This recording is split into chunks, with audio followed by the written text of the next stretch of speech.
নমস্কার বন্ধুরা, আমি সুপ্রিয়া ভট্টাচার্যা। আজকে একটা ভিডিও, ছোট করে ভিডিও সকলের সাথে শেয়ার করতে যাচ্ছি।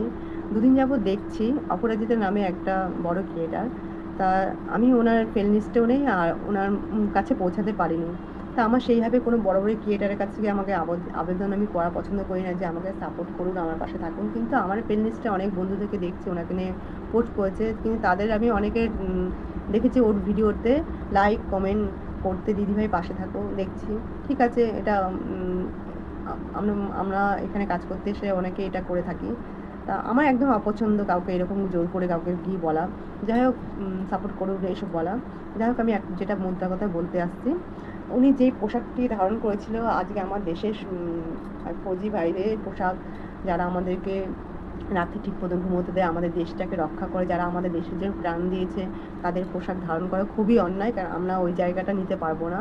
একদম ঠিক, একদম এটা আমি খুব আমি দেশের জন্য আমি খুব, আমার দেশ নিয়ে আমার খুব গর্ব, আমি গর্ববোধ করি আমার দেশকে। কিন্তু আমার মনে হলো অপরাজিতা যেই কাজটা করেছে, ও তো বড় ক্রিয়েটার, ওর এই একটা ভিডিওর জন্য অনেক ভিউ বা অনেক টাকা কামাবে সেই রকম বিষয় কিনা জানি না।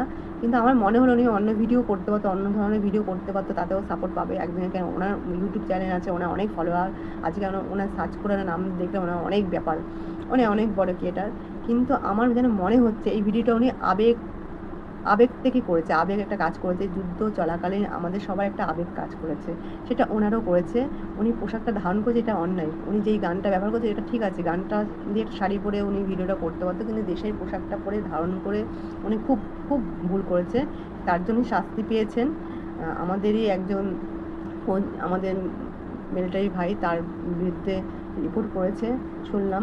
কিন্তু সব ঠিক আছে, সব মানছি। তারপর উনি অন্যায় স্বীকার চেয়েছে বা এই সোশ্যাল মিডিয়াতে এসে সবার কাছে ক্ষমা চেয়েছে। কিন্তু আমি দেখছি কিছু মানুষ ওনার সেই নাচের ড্যান্সের ভিডিওটা এখন ডিলিট করেনি। আমি দয়া করে বলবো, উনি যে ভিডিওটা করে অন্যায় করেছে তার থেকে অন্যায় কিন্তু আপনারা করছেন। কারণ ভিডিওটা আপনাদের ওয়ালে রেখে আপনারা অনেক ভিউজ, অনেক লাইক, অনেক কমেন্ট আপনারা সঞ্চয় করেছেন। তাই দয়া করে ভিডিওটা ডিলিট করে দিন, তাতে আমাদের দেশের নায়ক আর কি সেনাবাহিনীতে অপমান করা হয়, যারা আমাদের জন্য এত পরিশ্রম করছে। আমাদের ওই দেশটা পড়ার কারোরই অধিকার নেই, ওই পোস্ট করার কারোর অধিকার নেই।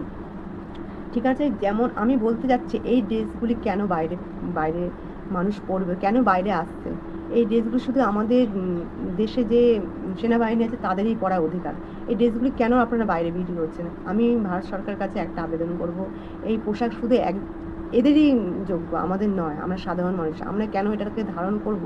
কেন এই পোশাক বাইরে বিক্রি হবে? কেন? আমার কাছে একটাই প্রশ্ন, এই পোশাকটা বাইরে পাচ্ছে কী করে, কেন বাইরে আসছে? আজকে এই যে পোশাকটা বিক্রি তার বেশি অন্যায়। কেন আমরা সাধারণ মানুষের হাতে পোশাকটা তুলে দিচ্ছি?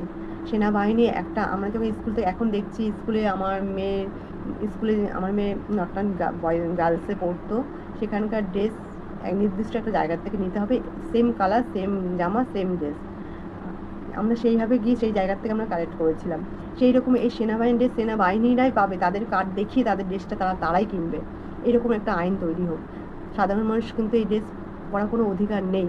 আগে দেশ বাইরে এই মিলিটারি পোশাকটি বাইরের থেকে বন্ধ হোক, তাহলে এরা কিন্তু পায় না। সেই রকম আমি বলতে চাচ্ছি, এই যে 15 আগস্ট আসলে আমার দেশের নায়ক, যে আমাদের দেশ স্বাধীন করেছিল, নেতাজি সুভাষচন্দ্র, আমার হিরো, রিয়েল হিরো, তার দেশটা যেন কেউ ধারণ না করে। কারণ এইরকম হিরো আমরা হতে পারবো না, আমরা তার মতো, নেতাজির মতো আমরা কেউ নয়, কেউ তার নোকের যোগ্যও নয়।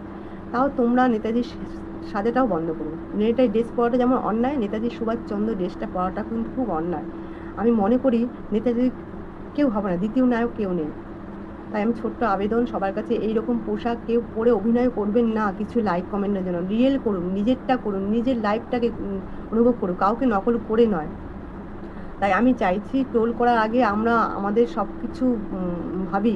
আর উনি যখন অন্যায় করেছে, উনি ক্ষমা চেয়েছে, আমাদের ক্ষমা মাফ করার কিন্তু অধিকার সকলেই আছে। ক্ষমা আমরা যখন আমরা কিন্তু অনেক অন্যায় করি, আমাদের কিন্তু ক্ষমা করা হয়। যখন উনি অন্যায় স্বীকার চেয়েছে, ভিডিওটা ডিলিট করেছে, তারপরে ট্রোল হচ্ছে, আমার মনে হয় ওনাকে নিয়ে ট্রোলটা করা ঠিক না। কারণ তাতে ওনার এত ট্রোল হলে না, উনি একটা ভুল সিদ্ধান্ত নিতে পারে, যেটাতে ওনার জীবন হানি হতে পারে। তাই ট্রোল করা প্লিজ বন্ধ করুন। উনি যখন ক্ষমা চেয়ে নিয়েছে, উনি অন্যায় করেছেন, ওনাকে মাফ করে দিন। সবাই আমাদের উচিত ওনার পাশে থাকার। আর উনি দেশদ্রোহী নয়, উনি দেশের জন্য দেশের বিরুদ্ধে পোস্ট করেনি।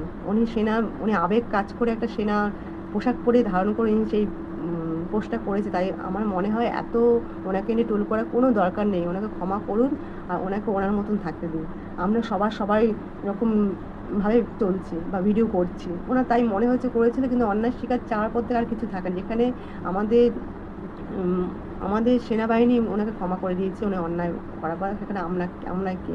তাই বলছি সব রকম পোশাকই বন্ধ হোক, নেতাজি সুভাষচন্দ্র পোশাকটা ধারণ করা বন্ধ হোক। নেতাজি সুভাষের মতন দ্বিতীয় কেউ হবে না, ওনাকেও নিয়ে আমার মনে অভিনয় করাটা বন্ধ হোক। ভুল বলে থাকলে ক্ষমা করবেন।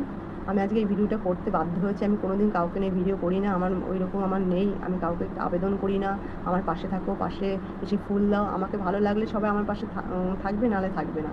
কিন্তু আমার মনে হয় ওনাকে নিয়ে টোল করা বন্ধ হোক, সবাইকে নেই। এরকম নেতাজি সুভাষচন্দ্রের পোশাকটা যেন না পরা হয় আগামী 15 আগস্টে, 26শে জানুয়ারিতে। ভুল বলে থাকলে মাফ করবেন। জয় হিন্দ।